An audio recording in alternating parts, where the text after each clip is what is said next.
आज हम बात करेंगे if you can not be a good speaker please develop the art of listening. क्योंकि सुनने के बहुत सारे फ़ायदे होते हैं, जैसे कि जब हम दूसरों को केयरफुली सुनते हैं तो हम उनके साथ ज़्यादा कनेक्ट हो पाते हैं और अपनी इस हैबिट की वजह से हम ज़्यादा से ज़्यादा फ्रेंड्स बना सकते हैं। सभी साथियों को हमारा स्नेहिल नमस्कार। आशा है आप हैप्पी और हेल्दी होंगे।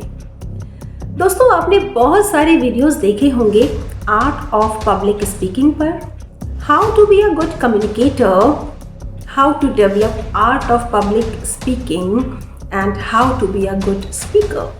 लेकिन आज के इस वीडियो में हम बात करेंगे आर्ट ऑफ लिसनिंग की। अच्छे श्रोता कैसे बने, how to be a good listener and what are the advantages of being silent in our life।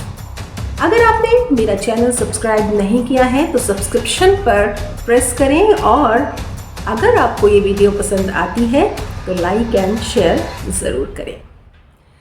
दोस्तों, हमें बोलना सीखने में 2 साल लग जाते हैं जब हम छोटे होते हैं, लेकिन कितना बोलना है, कैसे बोलना है, कब बोलना है, ये सीखते सीखते सारी उम्र बीत जाती है और यकीन मानिए हमारे जीवन की बहुत सारी समस्याओं का आधार ही हमारा सही तरीके से न बोलना होता है।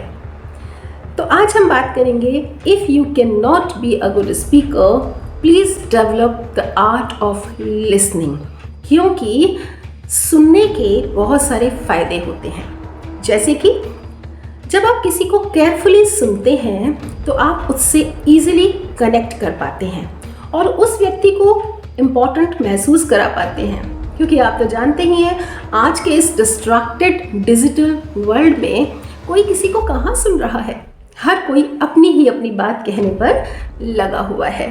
इसीलिए जब हम दूसरों को केयरफुली सुनते हैं तो हम उनके साथ ज़्यादा कनेक्ट हो पाते हैं और अपनी इस हैबिट की वजह से हम ज़्यादा से ज़्यादा फ्रेंड्स बना सकते हैं। नंबर 2, अगर हमारे पास कुछ अच्छा बोलने के लिए नहीं है तो क्यों ना हम अच्छे श्रोता बन जाएं। क्योंकि wise people have something to speak, on the other hand fools speak to say something. और आज के इस फास्ट दौड़ती हुई दुनिया में आप जानते ही हैं कि we don't listen others to understand, rather we listen understand to reply. आपने देखा होगा कई बार हम अगर किसी से बात कर रहे होते हैं तो हमारा सेंटेंस पूरा नहीं होता और दूसरे व्यक्ति हमें रिप्लाई करने लग जाते हैं, क्योंकि उनके माइंड में इंटेंशन है सिर्फ अपनी बात रखने की। और कई बार आपने देखा होगा जब आप अपनी बात किसी को सुना रहे होते हैं उसके 10 मिनट बाद उस व्यक्ति की तरफ से आंसर आता है, जी आपने क्या कहा, and this very thought makes you irritated. इसीलिए गुड लिसनर बने और ये भी मान्यता है कि एक अच्छा श्रोता ही अच्छा वक्ता बन सकता है।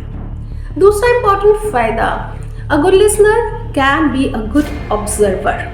क्योंकि जब हम शांत होते हैं हमारी ब्रेन की सेल्स ज़्यादा एक्टिव होती हैं, तब हम दूसरों को ऑब्जर्व कर पाते हैं, उनकी इंटेंशंस को समझ पाते हैं and in this way we develop our habit of observation, keen observation. And third important thing, अगर हमारे पास बहुत अच्छा कुछ बोलने के लिए नहीं है, अगर हमारे पास कोई नॉलेज नहीं है शेयर करने के लिए, so it's better to be silent.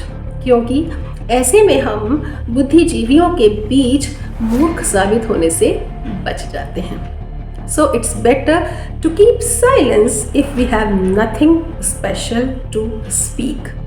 आवश्यकता पड़ने पर ही बात करें, अन्यथा शांत रहें। जहाँ तक आर्ट ऑफ साइलेंस की बात है, silence has enormous advantage on our mind, on our body, on our heart।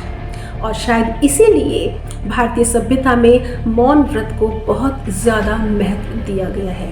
Nobel silence को आज भी अप्लाई किया जाता है जब भी आप किसी मेडिटेशन शिविर में जाते हैं, क्योंकि जब आप साइलेंट होते हैं तो आपकी ब्रेन सेल्स ज़्यादा एक्टिव होती हैं, आपका ब्लड प्रेशर नॉर्मल होता है और आपके मस्तिष्क में जो विचारों की आपाधापी है वो शांत हो जाती है। और जब हम शांत होते हैं तो शांत मन से लिए गए निर्णय काफ़ी अच्छे होते हैं। इसके अलावा अगर हम साइलेंस आर्ट को डेवलप कर लेते हैं तो हम अपने अंतर मन की यात्रा भी कर पाते हैं। Just close your eyes and be silent and look inside our body and mind। जब हम ऐसी अवस्था में होते हैं तो हम अपने अंदर की दुनिया को अच्छा कर लेते हैं, और अगर हम अंदर की दुनिया को अच्छा कर लेते हैं तो बाहर का संसार तो ऑटोमेटिकली अच्छा हो जाता है, सुटेबल होता है। तो साथियों, art of listening and art of silence के बहुत बहुत बहुत सारे फ़ायदे हैं अगर हम उसे अपने जीवन में अपनाएं। तो इसीलिए if we have nothing important to speak, just be a listener, keep silence, stay tuned with us, be happy, be healthy. Thank you so much for watching this video.